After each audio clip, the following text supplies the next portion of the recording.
Hello, അസ്സലാമു അലൈക്കും. നമ്മളെല്ലാവരും ഈ ഒരുങ്ങി നിൽക്കുന്നത് മൂത്തച്ഛൻ്റെ മോളെ പ്രസവത്തിന് കൂട്ടിക്കൊണ്ടുവരന് പോകാൻ നിൽക്കുകയാണ് എല്ലാവരും. ഞങ്ങളൊരു 10-20 ആൾക്കാർ 3 വണ്ടിക്കായിട്ടാണ് ഞങ്ങൾ പോണത്. പണ്ടേ ഉള്ള ചടങ്ങല്ലേ, അതിന് കുറേ ആൾക്കാർ എതിർപ്പില്ലോലൊക്കെ ഉണ്ടാവും കേട്ടോ. നമ്മൾ പിന്നെ പണ്ടേ ഉള്ള ചടങ്ങായതുകൊണ്ട് 10-20 ആൾക്കാർ, അങ്ങനെ മുതിർന്ന എല്ലാ ആൾക്കാരും അങ്ങനെ പോവാമെന്ന് വിചാരിച്ച്.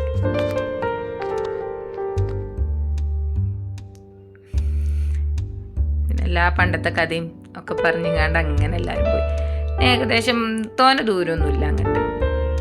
ഞങ്ങളവിടെ ഓളെ വീടിന് എത്തി. പിന്നെ എല്ലാവരും ഇറങ്ങി കാറിന്. ആ കാണുന്ന വൈറ്റ് വീടാണ് കേട്ടോ അവരുടെ വീട്. അവിടെ വേണ്ടപ്പെട്ടവർ മാത്രമേ വിളിച്ചിട്ടുള്ളൂ. നമ്മൾ ഒരുപാട് ആൾക്കാരൊന്നും വിളിച്ചിട്ടില്ല. അവരും നമ്മളും വിളിച്ചില്ല.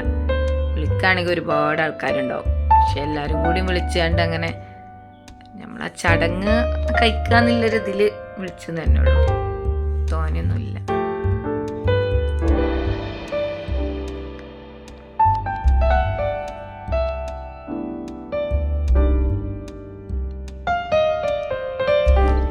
ഓളെ വല്യമ്മയാണ് ഞങ്ങളെല്ലാവരും സ്വീകരിച്ചത്.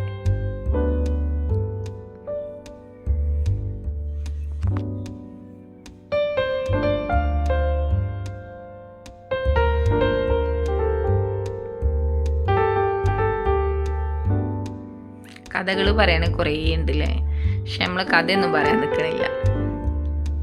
ആകെ ടയേർഡായിരുന്നു. ഇന്നിപ്പോൾ അങ്ങനെ പോയി വന്ന്. നല്ല ചൂടും അല്ലേ, മഴക്കാറുണ്ട് എന്നല്ലാതെ മഴയൊക്കെ പെയ്യണില്ല.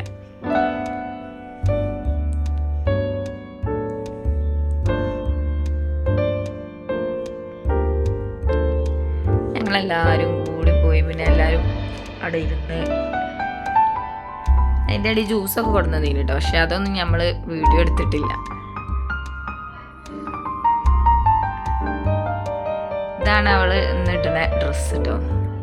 വൈറ്റും അല്ല, ക്രീം കളർ അങ്ങനെ പറയാം. ആദ്യമൊക്കെ വൈറ്റ് കളർ തന്നെയാണ് ഇട്ടീന്. ഞാനൊക്കെ ഏകദേശം ഒരു വൈറ്റോട് കൂടിയൊരു കളർ തന്നെ. അന്നൊക്കെ സാരി ഇനി അധികം ആൾക്കാർ. ഇപ്പം ഞാൻ സാരി ഒന്നും ഉടുക്കണില്ലല്ലോ. പിന്നെ ഫുഡ് കഴിക്കുമായിരുന്നു. പിന്നെ ഞങ്ങൾ ബിരിയാണി, മന്തി, ചിക്കൻ പൊരി അങ്ങനെ എല്ലാം ഉണ്ടായിരുന്നു കേട്ടോ. അടിപൊളി ഫുഡായിരുന്നു. ഫുഡൊക്കെ സൂപ്പർ. പിന്നെ ഓളമ്മ അവിടെ അടിപൊളിയായിട്ട് ചെടി ഉണ്ടാക്കും. നല്ല ഭംഗിയിൽ സെറ്റ് ചെയ്തിരിക്കണം അവൾ. എന്നിട്ട് ഞങ്ങളൊക്കെ പറയുന്നു ഞങ്ങളൊന്നും വീട്ടിലുണ്ടാക്കിയ ഉണ്ടാവുന്നല്ല. കാരണം മക്കളുണ്ടായിട്ട് മക്കൾ പറിച്ച് ആകെ നാശമാക്കും. പിന്നെ ഉണ്ടാക്കാനുള്ളൊരു മൂടേ പോവും. ഞങ്ങളെന്താ വിചാരിച്ചു, ഇനി മുറ്റൊക്കെ ഒന്ന് നന്നാക്കാണ്ട്. അപ്പം അതൊക്കെ കഴിഞ്ഞിട്ട് ചെടി വെക്കണമെന്നില്ല.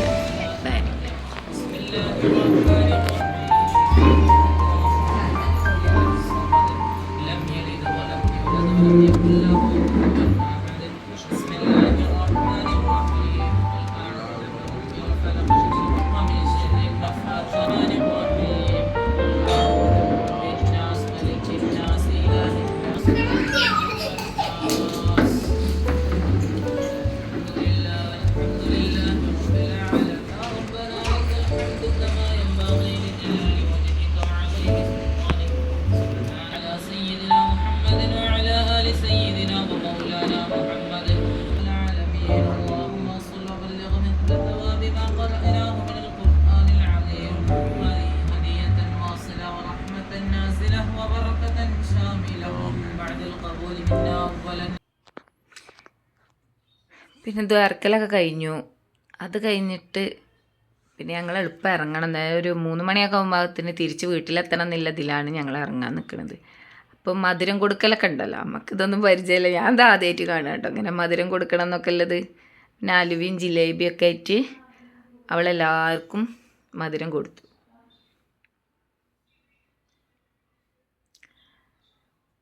ഞാൻ എൻ്റെ പ്രസവത്തിന് കൂട്ടിക്കൊണ്ടല്ലൊന്നും കൊടുത്തിട്ടില്ല. അതാണ് 17 കൊല്ലമായി. പിന്നെ ഓർമ്മയില്ല ഉണ്ടോ ഇല്ലേ എന്നുള്ളത്. ഇല്ല, മധുരം കൊടുത്തിട്ടില്ല. വൈറ്റ് സാരി ഉടുത്ത് അങ്ങനെ ഫങ്ഷനായിട്ട് കഴിച്ചു, അതൊക്കെ ചെയ്തിരിക്കണേ. പക്ഷെ അങ്ങനെ മധുരം കൊടുത്തിട്ടില്ല. അപ്പം ഇങ്ങനെ കൊടുക്കണുണ്ടാവും. പണ്ടുള്ള ആൾക്കാർക്കല്ലേ കറക്റ്റ് അറിയുള്ളൂ. ഇപ്പം ന്യൂജനല്ലേ എല്ലാവർക്കും. ചില ആൾക്കാർക്ക് പ്രസവത്തിൽ കൂട്ടിക്കൊണ്ടുവരലെന്നല്ല, ചിലവര് അത് നല്ല ആഘോഷമായിട്ട് കഴിക്കണുണ്ട്. പല ഭാഗത്തും പല മാതിരിയല്ലേ ഇപ്പോൾ കഴിക്കണത്, അതുകൊണ്ട് ഏകദേശം ഒന്നും അറിയില്ല.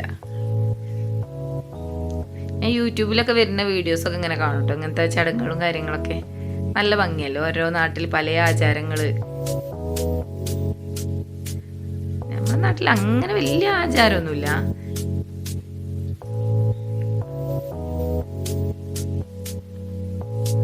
അങ്ങനെ ഉമ്മാനോടും വല്യമ്മാനോടും എല്ലാവരോടും ഒരു സലാം പറഞ്ഞ് പോണതൊക്കെ പറഞ്ഞ് ഇറങ്ങാമല്ലോ. നേരെ ഇപ്പം തന്നെ ഒരുപാട് വൈകി. ഞങ്ങളൊരു 2:30 ഒക്കെ ആയപ്പോഴാണ് അവിടുന്ന് ഇറങ്ങാൻ നിൽക്കുന്നത്.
ഞങ്ങൾ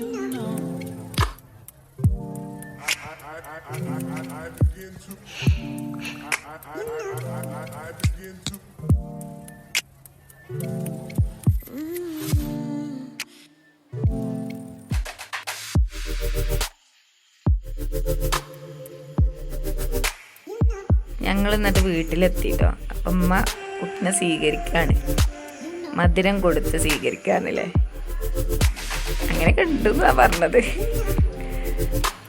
എല്ലാവരും ഇറങ്ങി. പ്രസവത്തിന് കൂട്ടിക്കൊണ്ടിരുമ്പോൾ വഴിന്ന് കയറാനും പാടില്ലല്ലോ, വഴിയിലിറങ്ങാനും പാടില്ല എന്ന്. അല്ലെങ്കിൽ ഇതിൽ ഈ വണ്ടിയിൽ പോരുന്നവർ കുറേ വഴിയിലിറങ്ങാമല്ലോ അല്ലാണ്. പിന്നെ ആരും ഇറങ്ങില്ല. ഇനിയിപ്പോൾ ആ ചടങ്ങ് അല്ലേ, ഇനിയിപ്പോൾ അതിനൊരിത് വരണ്ടാന്ന്. അത് കഴിഞ്ഞ് ഞങ്ങളൊക്കെ പോയിരുന്നു. അപ്പോൾ വൈകുന്ന പിന്നെയും ഇങ്ങോട്ട് വിളിച്ചത് കേക്ക് വാങ്ങിയിട്ട് നമുക്ക് ആ കേക്ക് മുറിച്ചിട്ട് പോവാറുണ്ട്. പോയ ഞങ്ങൾ തിരിച്ചിങ്ങോട്ട് തന്നെ വന്നു. അതിന് കളിയാക്കേനി, ഞങ്ങൾ കേക്ക് തിന്നാനായിട്ട് വരികയാണ് പറഞ്ഞാണ്ട്. മോം ടു ബി പറഞ്ഞാണ്ട് ഞങ്ങൾ അങ്ങനെ എഴുതിയാണ്ട് കേക്കൊക്കെ വാങ്ങി എല്ലാവരും വട്ടത്തിലിരുന്ന് മുറിച്ച് കഴിച്ച് എല്ലാവരും ഹാപ്പി ആയിട്ടോ. അവിടെ അങ്ങനെയാണ്, എന്ത് ഫങ്ഷൻ ഉണ്ടെങ്കിലും അടിപൊളിയാണ്. എനിക്ക് 4 മൂത്തച്ഛന്മാരാണ്.